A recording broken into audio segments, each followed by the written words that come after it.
안녕하세요, 뉴스반장입니다. 놀라움과 충격의 연속입니다. 대체 어디까지 뿌리 깊숙이 썩어 있는지조차 알 수가 없는데요.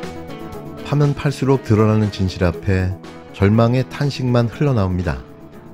대한민국이 이렇게까지 썩어 있었다는 사실 자체가 놀라운데요. 그것도 국가 최고 권력자의 부인이 연관된 사건이라는 점에서 충격은 이루 말할 수 없습니다. 검찰, 경찰, 공수처까지 국가의 모든 사정기관이 권력에 장악되어 버렸고 권력의 시녀가 되어버렸다는 사실은 더욱더 참담하기만 한데요. 여지껏 드러난 사실만 보면 그렇습니다. 이제는 공수처도 믿을 수 없는 지경에 이르렀는데요. 공수처 수사를 지켜보자는 말은 그저 공허한 메아리가 되어버렸습니다. 아, 진짜 이거 정말 난 너무 소름 끼치는데 네. 공익신고자 계속 카톡방에 등장했던 그분. 그렇죠. 그분이 이제 용기를 내서 공수처로 달려갑니다. 그렇죠. 그래서 공수처에다가 네. 본인이 알고 있는 자료 다 쏟아냅니다. 다 쏟아내요. 네. 녹취 뭐 다 냈겠죠. 네. 공수처에서 무려 10시간 넘게 참고인 조사를 받습니다. 그런데 야, 이걸 어떻게 전해야 되나? 그 참고인 조사를 받았던 그 검사 있지. 네. 검사방 그 검사. 그렇죠. 그 검사가 같이 얘기하고 알려줬던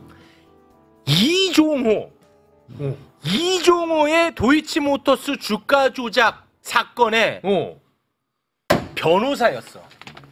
끝내. 야. 변호사였어. 이종호의 다른 건도 아니고 도이치모터스 주가 조작과 관련해서 변호를 했던 사람입니다. 변호를 했어요. 네, 여기까지 놀라면 안 됩니다. 더 있습니다.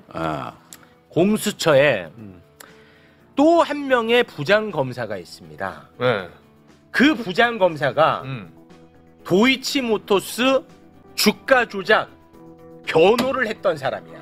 이 사람도 역시 이종호. 자, 여기서 또 놀랄 게 아닙니다.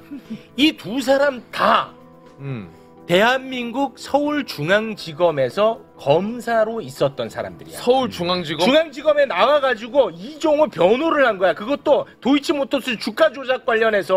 와, 이런 소름이 어딨어, 대한민국 천지에. 근데 그러니까. 이런 사람들한테 그 내밀한 정보를 다 넘긴 거야. 그래. 7월 4일 날 목요일 날 조사를 받았다고 하지만 제보자가 공수처에 공익제보 신청을 한 때가 7월 1일 월요일이야. 그럼 공수처는 그거 다 알고 그렇게 판을 짠 거 아니야? 7월 4일까지 사흘간 대략 누가 온다는 것 정도면은 이 공익제보자가 최혜병 사건 또 저 박정훈 대령에 대한 구명운동 이런 데 참여했다는 사람인 줄 알아. 그렇죠. 그리고 거기에 대해서 공익제보라고 했으면은 벌써 답이 나온 거고 그날 7월 1일 날 내가 MBC 아침 방송에 나가가지고 곧 큰 거 터집니다. 공수처 들어갑니다. 로비설과 관련돼 있습니다. 이 얘기를 내가 했어. 예고편을. 공수처가 왜 내용을 모른다는 거야. 그랬는데 가보니까 하필이면 그 검사가 딱 하니 기다리고 너 어서 와. 어서 와. 이 사람이 왜 갑자기 4부로 들어와서 이거를 담당하게 됐냐고요. 그러니까 자 그게 이제 갑갑하잖아. 우연의 일치도 이런 우연이 어딨어. 네. 그래가지고 배경을 추적해 보니까 또 한 명의 이종호 대표의 그 변호를 맡았던 검사가 한 명 더 있었던 부장검사 아까 말씀드렸잖아요. 그 사람이 이부장검사로 있는데 이부장검사인데 이부장검사인데 여기서 중요한 거 나옵니다. 여기서 중요한 거 나옵니다. 이 이부장검사가 이틀 전 그러니까 지금으로부터 사흘 전까지는 공수처 차장 겸임 대행이야. 차장. 그러니까 무슨 얘기냐? 그 사람이 판짜할 수 있었구나. 배당을 할 수 있는. 나 진짜 미치겠다. 12일 뉴스타파가 단독으로 또 충격적인 사실을 보도했습니다.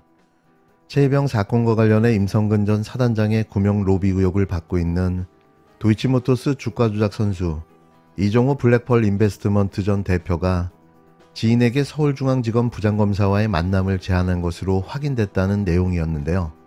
이 씨가 언급한 이는 당시 반부패 2부장 검사를 맡고 있던 김영철 검사로 과거 윤석열 대통령 부부 관련 사건 수사 담당자였습니다. 이 씨가 구속 수감 중이었던 기업오너 일가를 위해 김영철 검사에게 청탁을 고려했던 증언도 새롭게 드러났는데요.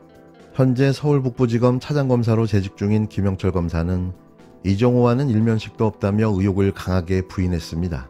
뉴스타파 취재 결과 이종호 씨는 지난해 8월과 9월 공익제보자인 A 변호사와 나눈 전화통화에서 최소 2차례 이상 김영철 당시 서울중앙지검 반부패 수사 2부장 검사를 언급한 것으로 확인됐는데요.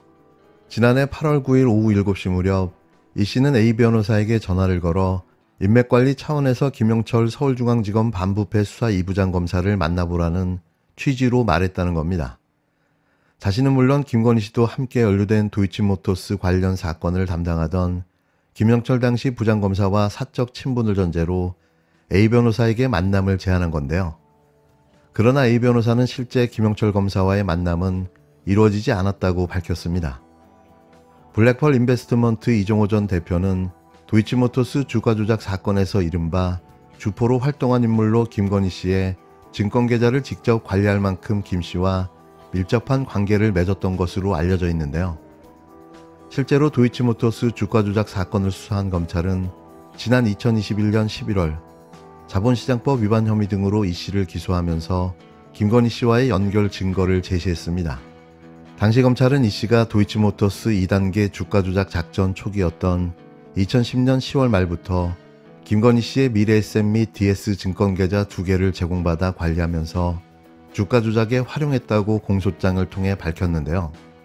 검찰이 작성한 범죄 일람표에는 이 씨가 주가 조작 작전 과정에서 김건희 씨의 계좌를 이용한 흔적이 고스란히 담겨 있습니다. 지난해 2월 1심 재판에서 징역 2년에 집행유예 3년, 벌금 3억 6천만 원을 선고받은 이 씨는 오는 9월 2심 선고를 앞두고 있는데요.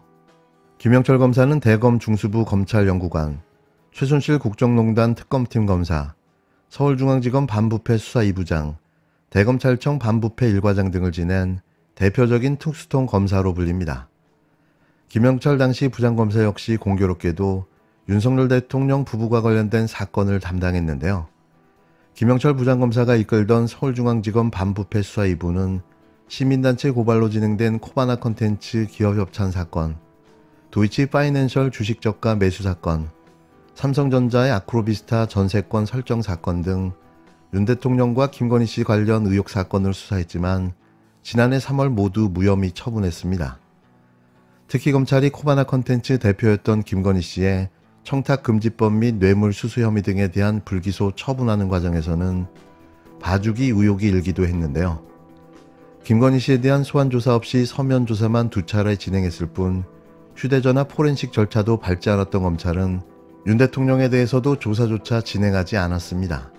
김영철 검사는 국정농단 특검 당시 피의자 신분이었던 최순실 씨의 조카 장시호와의 사적 관계를 형성하고 허위 진술을 지시했다는 의혹을 받고 있는데요.